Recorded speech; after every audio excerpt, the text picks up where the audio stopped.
Alright, what's up everyone? In this video we're going to be going over using the distance formula and the Pythagorean theorem to solve for some lengths on a coordinate grid. So I have our calculator ready here, so you guys are going to want to have a calculator as well. So here is the distance formula. Now, the same way that when we deal with slope and when we deal with midpoints, we're usually calling the two endpoints that we're finding the distance between, we always mark them as x1, y1, and x2, y2. So those are kind of consistently used throughout this entire unit. And this d over here, that actually stands for distance or length. So what you're doing is you're taking x2 minus x1 and you are squaring that, and then you are adding y2 minus y1 squared, and all of that is going under the radical. So we might see, since we have this radical here, we might see the words again, simplest radical form. So we'll go over the calculator trick again just to refresh ourselves on that. Now, Pythagorean theorem is something that we consistently use as well. Remember, it's a squared plus b squared equals c squared, where this c squared value has to be your hypotenuse, and then a and b are interchangeable there. So we're going to just get right into it. So we're going to find the distance between these 2 points below in simplest radical form using both methods. So the first method we're going to talk about is the distance formula. So distance formula, I'm just going to write it all out, is the square root of x2 minus x1 squared plus y2 minus y1 squared. And that's all under the radical. So again, same way with what we do with slope and midpoint, we're going to label. So x1, y1, x2, y2. And then we're just going to substitute. So we're looking for the distance, which means d should be the variable that we are left with. And then we get our x2 is 2 minus our x1, which is negative 4. All of that is squared. And then plus our y2 is negative 1 minus negative 6. And all of that is squared. So I like to go slow. You guys know that I do not skip any steps. So before I square it, I'm going to simplify inside of the parentheses because we have that double negative. So that's going to become 2 plus 4 squared plus negative 1 plus 6 squared. Now I'm going to square the parentheses. Or you know what? I'll simplify the parentheses first. So we're going to get 6 squared plus 5 squared. And then we're going to get 36 plus 25. Then we're going to get that the distance is equal to the square root of 61. And now this is where the simplest radical form is coming into play. So again, you can do this manually, but the calculator trick is in y equals, you do your number that you're trying to break down, so 61 divided by x squared, and then you go to second graph, and you are looking for, sorry, I don't know why this is all the way down there. You're looking for the row, the last row with the whole number on the right. So this would be 1 radical 61, which is clearly not broken down much. Then when we see the next whole number, okay, that one can't be broken down anymore. Very interesting.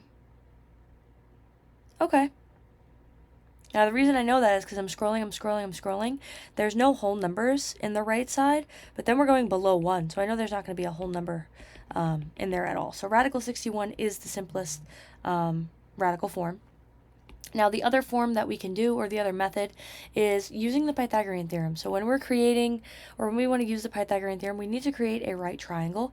So what we'll do here is maybe just bring this side down a bit, and then bring this side down a bit, and here is our right triangle. So this distance here is always going to be our hypotenuse, or in this case it's our hypotenuse. So if we count this distance here, we have 1, 2, 3, 4, 5,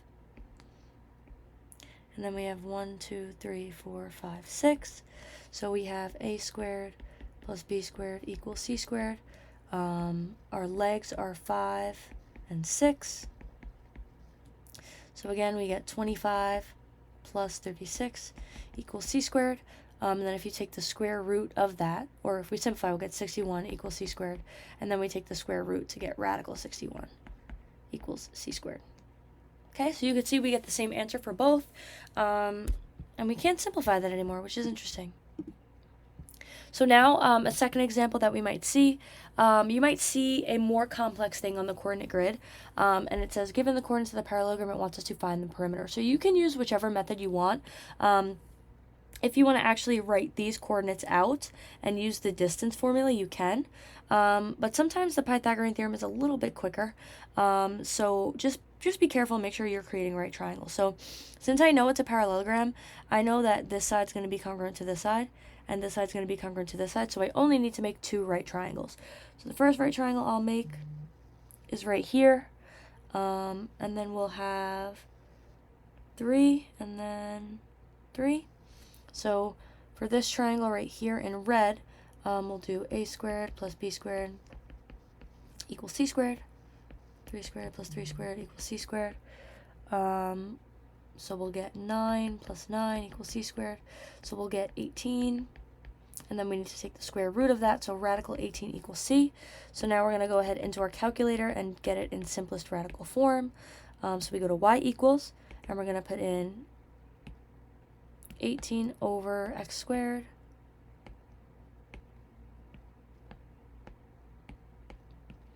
second graph. So we get 118, which is not what we want. So the next possible option is 3 radical 2. So that's one of our options, 3 rad 2.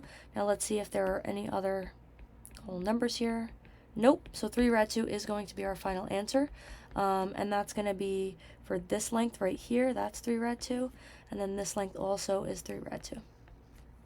Now in a different color, let's do these 2 lengths right here. So these right triangles can get a little bit complex. You just want to make sure you're careful when you're making them, and be careful when you're counting. So 1, 2, 3, 4, 5, 6, 7, 8, 9. And then 1, 2, 3, 4, 5, 6, 7, 8, 9. So here again we have a squared plus b squared equals c squared. So we have 9 squared plus 9 squared equals c squared. We'll get 81 plus 81 equals c squared. And then if we simplify that, we get 162. Oh, I could have did that in my head. 162 equals c squared, and the square root of 162 equals c. Now to get that in simplest radical form, again, we go into y equals, we do 162 over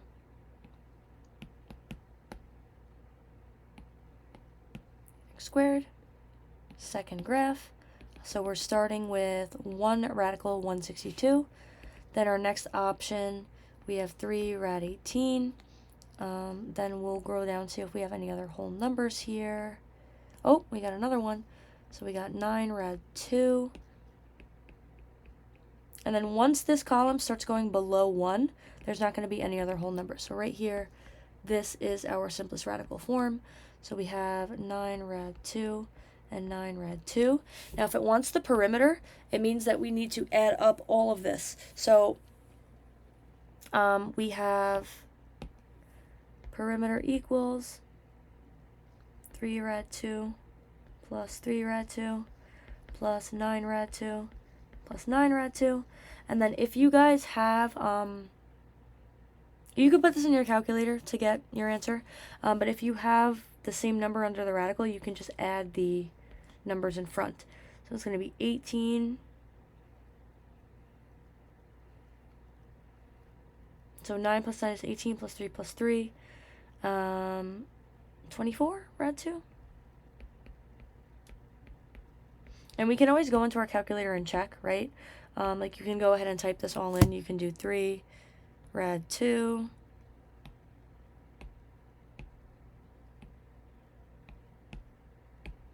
plus 3 rad 2 plus 9 rad 2 plus 9 rad 2.